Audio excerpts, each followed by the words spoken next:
வணக்கம் அன்பர்களே. ஓம் சரவணபவ சேனல் வாயிலாக உங்களை சந்திப்பதில் பெருமகிழ்ச்சி அடைகிறேன். இன்றைய பதிவு தை மாத ராசி பலன்கள். முதலில் இந்த தை மாதத்துக்குரிய கிரக அடைவுகளை பார்க்கலாம். அதன்படி பார்க்கும் பொழுது குரு பகவான் வக்ரம் பெற்று ரிஷபமனையில் வீட்டிருக்க, செவ்வாய் பகவான் வக்ரம் பெற்று கடகமகனையில் அமர்ந்திருக்க, இந்த மாதம் குறிப்பாக சொல்ல போனால் தை மாதம் 8ஆம் தேதி 21/1/2025 அன்று செவ்வாய் பகவான் மிதுனமனைக்கு செல்கிறார். சந்திர பகவான் இந்த மாதத்தினுடைய தொடக்கத்தில் கடகமனையில் ஆட்சி பலத்துடன் வீட்டிருக்க, கேது பகவான் கன்னிமனையிலும் ராகு பகவான் மீனமனையிலும் வீட்டிருக்க, புதன் பகவான் தனுசு மனையில் இந்த மாதம் தை மாதம் 11ஆம் தேதி என்று 24/1/2025 அன்று புதன் பகவான் தனுசு மனையிலிருந்து மகர மனைக்கு பெயர்ச்சியாகிறார். அதே போல சூரிய பகவான் இந்த தை மாதம் முழுவதும் மகர மனையில் அமர்ந்திருக்கிறார். சுக்கிர பகவான் கும்பமனையில் வீட்டிருக்க எதுவரைக்கு இருக்காருன்னா தை மாதம் 15ஆம் தேதி 28/1/2025 அன்று சுக்கிர பகவான் கும்பமனையிலிருந்து மீனமனைக்கு பயிற்சியாகிறார். கும்பமனையில் சனி பகவான் ஆட்சி பலம் மூல திரிகோண பலத்துடன் வலிமையாக இருக்கக்கூடிய இந்த கிரக அமைப்புகளின் அடிப்படையில் இந்த தை மாதத்தில் என்ன மாதிரியான பலன்கள், சாதக பலன், எதை செய்யலாம் எதை செய்யக்கூடாது, எந்த தெய்வ வழிபாடு உகந்தது என்பதை பற்றித்தான் டீட்டெயிலாக நம்ம பார்க்க போகிறோம். அதற்கு முன்னால் நம்முடைய சேனலை நீங்கள் ஃபர்ஸ்ட் டைம் பார்ப்பவர்கள் என்றால் மறக்காம சப்ஸ்கிரைப் பண்ணிக்கிங்க. கன்னி ராசி அன்பர்களே, படித்து புகழ் பெறக்கூடிய அறிவாற்றல் மிக்க, எதை எங்கே எப்படி பேசணும் என்கின்ற பேச்சாற்றல் மிகுந்த, கணக்கு சம்பந்தப்பட்ட தகவல் தொடர்பு துறையில் சாதிக்கக்கூடிய, தொடராக சொற்றொடராக டைமிங் சென்ஸில் நல்ல ஒரு ப்ரெசன்டேஷன் ஸ்கில் உடைய இந்த கன்னிராசி அன்பர்களுக்கு இந்த தை மாதத்தில் என்ன மாதிரியான பலன்கள் என்பதை பார்க்கும் பொழுது, அதுவும் செக்மெண்ட் வைஸாக பார்க்கும் பொழுது, முதலில் தொழில், வேலை, வியாபாரம் எப்படி இருக்குங்கிறத பார்க்கலாம். அப்போது 10ஆம் அதிபதியாக இருக்கக்கூடிய புதன் பகவான் 4ஆம் இடத்தில் அமர்ந்து கொண்டு தனது சமசப்தம பார்வையாக 10ஆம் இடத்தை பார்க்குது. அப்போது 10ஆம் அதிபதி 10ஆம் இடத்தை பார்க்கும்போது அந்த இடத்தை வலுப்படுத்துகிறது அப்படின்னு அர்த்தம். அப்போ என்ன, தொழிலில் நன்றாக இருக்க போகிறீர்கள், வேலையில் நன்றாக இருக்க போகிறீர்கள், வேலை கிடைக்காதவர்களுக்கு இந்த மாதம் வேலை கிடைக்கப் போகிறது. அப்போ வேலையின் மூலமாக நல்ல பல அனுகூலங்கள், மேன்மைகளை சந்திக்கக்கூடிய ஒரு நல்ல மாதம் தை மாதம். அப்போ உங்க 10ஆம் அதிபதியாகவும் உங்க ராசிநாதனமாக இருக்கக்கூடிய புதன் பகவான் 4ஆம் இடத்திலிருந்து 5ஆம் இடத்துக்கு பெயர்ச்சியாகிறார். எப்போ, தை மாதம் 11ஆம் தேதி 24/1/2025.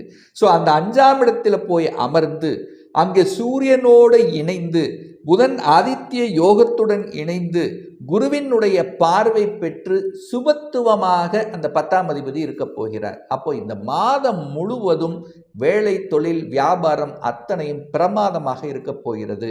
நல்ல பேச்சாற்றல் இருக்கும். வளைவு நெளிவு சுழிவாக பேசக்கூடிய தன்மை கொண்டவர்கள் இந்த கன்னிராசி அன்பர்கள் அப்படின்னு சொல்லுவேன். அப்போது தொழில் ரீதியாக நீங்கள் எடுத்து வைக்கக்கூடிய அத்தனை முயற்சிகளும் சக்சஸ் ஆகக்கூடிய அமைப்பு. திறம்பட ராசி அதிபதி நல்லா இருந்துட்டாலே இந்த மாதம் முழுவதும் நல்ல உற்சாகமாக வேலை செய்யக்கூடிய அமைப்பு இருக்கல்லவா, அது சூரியனோடு சேர்ந்திருக்கார். தன்னம்பிக்கை மிக்க கிரகம் என்று சொல்லக்கூடிய சூரியனோடு இருக்கார், ஒளி பொருந்திய சூரியனோடு இருக்கார். அப்போ என்னாக, உங்களுக்கு வெளிச்சம் காமிக்கக்கூடிய தன்மை இருக்கு. அப்போ எதையும் சாதிக்கலாம் என்கின்ற உத்வேகம் கிடைக்கும் அல்லவா.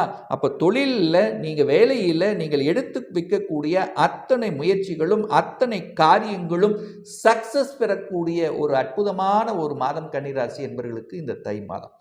சரி, அடுத்ததாக இந்த திருமணம் சார்ந்த விஷயங்கள் கை கொடுக்குமா அப்படின்னு நீங்கள் கேட்பீங்க. அப்போ திருமணம் சில விஷயங்களை தடைகளையே கொடுத்து கொண்டிருக்காங்க. ராகு இருக்காரே, 7ஆம் இடத்தில் ராகு இருக்காரே, அப்போ ஒரு சில பிரச்சனைகளை கொடுத்து கொண்டிருந்ததுன்னு கூட நான் சொல்லுவேன். ஆனால் இந்த மாதம் தை மாதம் பார்த்தீங்கன்னா, தனாதிபதி குடும்பாதிபதியாக இருக்கக்கூடியவரும் உங்களுக்கு பாக்கியத்தை கொடுக்கக்கூடிய அந்த சுக்கிர பகவான் இந்த தை மாதம் 15ஆம் தேதி உச்ச பலத்தோட 7ஆம் இடத்துல போய் அமருகிறார். அப்போ என்ன நடக்க போகிறது? குடும்பாதிபதி 7ஆம் இடத்துல போய் அமருகிறார். 7ஆம் இடத்தில் களத்திர காரகனான சுக்கிர பகவான் உட்கார்ந்திருக்கார். அப்போ சுக்கிர பகவான் உங்க ராசியை பார்க்கிறார். குரு பகவான் 7க்குரியவன் 9ஆம் இடமான பாக்கியஸ்தானத்தில் உட்கார்ந்திருக்கு. அப்போ 7ஆம் அதிபதி 9ஆம் இடத்திலும் 9ஆம் அதிபதி 7ஆம் இடத்தில் அமர்ந்திருக்கார். பரிவர்த்தனை யோகம் இருக்கு. குருவின் வீட்டில் சுக்கிரனும் சுக்கிரன் வீட்டில் குருவும் அமர்ந்திருக்கக்கூடிய ஒரு காலகட்டம். அப்போ தொடர்பு வந்துருதா? 7ஆம் அதிபதி களத்திரக்காரகன் வலிமையாக இருக்கக்கூடிய ஒரு நல்ல மாதம் இந்த தை மாதம். அப்போ திருமண முயற்சிகள் பலிதமாகும், திருமணம் நடக்கும். கடந்த 5-6 மாதங்களாகவே திருமணத்துக்காக வாய்ப்பை தேடிக்கொண்டு, திருமணத்துக்கான வரன்களை தேடிக்கொண்டு அலைந்து கொண்டு எனக்கு அமையலையே என்று வருத்தப்பட்டு கொண்டிருக்கக்கூடிய இந்த கன்னி ராசி அன்பர்களுக்கு இந்த தை மாதத்தில் ஒரு வழி பிறக்கும். திருமண தடை விலகப் போகிறது. வரன் கிடைத்து விட்டது அப்படின்னு நம்ம சொல்லலாம். மனதுக்கு பிடித்த, மனதுக்கு ஆசைப்பட்ட வரன் அமையக்கூடிய ஒரு அற்புதமான ஒரு மாதம் இந்த கன்னிராசி என்பவர்களுக்கு. ஏற்கனவே திருமணமாகி திருமணத்தில் சில குறைகளை சந்தித்து கொண்டு சில கருத்து வேற்றுமையோடு இருக்கக்கூடிய தம்பதியினர்கள் இந்த மாதம் இணையக்கூடிய ஒரு அற்புதமான ஒரு காலகட்டம். கருத்து வேற்றுமைகள் அத்தனையும் துறந்து விட்டு கணவன் ஏன் மனைவி என்கின்ற இதுவரைக்கும் சுயநலத்தோடு இருக்கக்கூடியவர் இப்போ பொதுநலமாக 2 பேரும் ஒருவர்தான், நாம் 2 பேரும் இருந்தால் நம்முடைய குடும்பத்துக்காக அப்படிங்கிற அந்த பொதுநலத்தன்மையோடு இருக்கக்கூடிய இந்த தை மாதத்தில் நிச்சயமாக பிரிந்த தம்பதியினர்கள், கருத்து வேறுபாடு உடையவர்கள் அத்தனை பேரும் ஒன்றிணைக்கக்கூடிய ஒரு நல்ல அந்யோன்யத்தோடு இருக்கக்கூடிய ஒரு அற்புதமான ஒரு காலகட்டம் இந்த தை மாதம் சொல்லுவேன். அங்கே ராகு உட்கார்ந்துருக்கார். ராகு யாரு? ஒரு பாம்பு கிரகம் தான், சர்ப்பு கிரகம் தான். அதாவது பாம்பு உங்க 7ஆம் இடத்துல இருக்கும்போது, ஒரு விஷத்தன்மை இருக்கும்போது, 7வது வீட்டில் திருமண ஸ்தானத்தில் ஒரு பாம்பு அங்கே இருக்கும்போது ஒரு பயம் இருக்கும் அல்லவா? அந்த ராகுங்கிறது அந்நியர்களுடைய குறுக்கீடு உங்க குடும்பத்துக்கு வராம நீங்க பார்த்துக்குங்க, உங்களுக்கு எந்த பிரச்சனையும் வரப்போகுது இல்லை அப்படின்னு தான் சொல்றேன். உங்களுக்குள்ள நல்லா இருந்தாலும் மற்றவர்களால் எதையாவது தூண்டி விட்டு பிரச்சனை கொடுக்கக்கூடிய அமைப்புங்கிறது இருக்கு. ஏன்னா ராகங்க 7ஆம் இடத்துல இருக்கிறதுனால. ஸோ அந்த விஷயத்தில் நீங்க கவனமாக இருந்துட்டாலே உங்க கணவன் மனைவிக்குள்ளேயோ குடும்பத்திலேயோ பெரிய பிரச்சனைகள் வரப்போவது இல்லை. சரி, குழந்தை பாக்கியம் நன்றாக அமையுமா? குழந்தை பாக்கியத்துக்கு ஏதாவது தடை இருக்கா அப்படின்னு கேட்டீங்கன்னா, 5ஆம் இடத்தை குரு பார்க்கிறார். 5ஆம் இடத்தை குரு பார்க்கறது ஒரு நல்ல அமைப்பு. அது பாக்கியஸ்தானத்திலிருந்து குரு பகவான் 5ஆம் இடத்தை பார்க்கறது ஒரு அற்புதமான ஒரு காலகட்டம் அப்படின்னு சொல்லுவேன். அப்போ அங்க யார் வந்து அமரப் போகிறார்? உங்க ராசிநாதன் அங்க வந்து அமரப் போகிறார். ராசிநாதன் வந்து அமர போய் அந்த குரு 5ஆம் இடத்தை பார்க்கறது, குழந்தை காரகன் குழந்தை ஸ்தானத்தை பார்க்கக்கூடிய நிகழ்வு இருக்கிறதுனால நிச்சயமாக குழந்தை பாக்கியம் உண்டு. ஏன்னா சூரியன் அங்க இருக்கார், 12ஆம் அதிபதி விரையாதிபதி இங்க இருக்கார். விரயத்தை கொடுத்து கொண்டிருந்தது, கால தாமதத்தை ஏற்படுத்தி கொண்டிருந்தது, செலவுகளை வைத்து கொண்டிருந்தது. ட்ரீட்மெண்ட்டுக்கு போயிருப்பீங்க. இந்த மாதம் ஒரு நல்ல சக்சஸாக கொடுக்கக்கூடிய ஒரு மாதமாக நிச்சயமாக இந்த கன்னிராசினருக்கு அமையும். அதில் எந்த மாற்று கருத்துமே கிடையாது. சார், நிறைய பேர் வெளிநாட்டுக்கு போகணுங்கிற எண்ணம் இருக்குது சார், ஆனால் அது சில தடைகளை கொடுத்துட்டே இருக்கு, அந்த தடை நிவர்த்தி ஆகிடுமா இந்த காலகட்டம் அப்படின்னு கேட்டிங்கன்னா, நிச்சயமாக வெளிநாட்டுக்கு சென்று வரக்கூடிய பாக்கியம் என்பது இருக்குது தான் சொல்வேன். உங்கள் முயற்சி எடுத்தீங்கன்னா சக்ஸஸ் ஆகும். ராசிநாதன் நல்லா இருக்காரு, நீங்கள் முயற்சி எடுக்கலையே, சும்மா சொல்லிட்டு இருக்கிறீங்க. போகலாமா வேண்டாமா? ஒரு கணினித்துறையில் இருக்கின்றவர்கள் போகலாமா வேண்டாமா அப்படிங்கிற அந்த இரட்டைத்தன்மை உள்ள மனசு இருக்குல்லவா, இப்போ ஸ்ட்ரெயிட்டாக எடுங்க, நான் போகணும் அப்படிங்கிற தன்மை எடுத்து அதுக்கான வாய்ப்புகளை நீங்கள் தேடினீங்கன்னா நிச்சயமாக அமையும். ஸோ வெளிநாட்டு பாக்கியம் இருக்கிறது. வெளிநாட்டின் மூலமாக நன்மைகள் நடக்கக்கூடிய ஒரு காலகட்டமாக நிச்சயமாக இந்த கன்னிராசினருக்கு அமையும். ஸோ வீடு வாங்குவானா, சொத்து சுகங்களை வாங்கக்கூடிய யோகம் இருக்கா அப்படின்னு கேட்டிங்கன்னா, 4ஆம் அதிபதி பாக்கியஸ்தானத்தில் தான் உட்கார்ந்துருக்கார். சுக்கிரன் உச்ச பலத்தோடு, வீட்டுக்கு காரக கிரகம் உச்ச பலம் அடைய போகுது இந்த தை மாதம் 15ஆம் தேதி. சுக்கிரன் தான் காரக கிரகம்.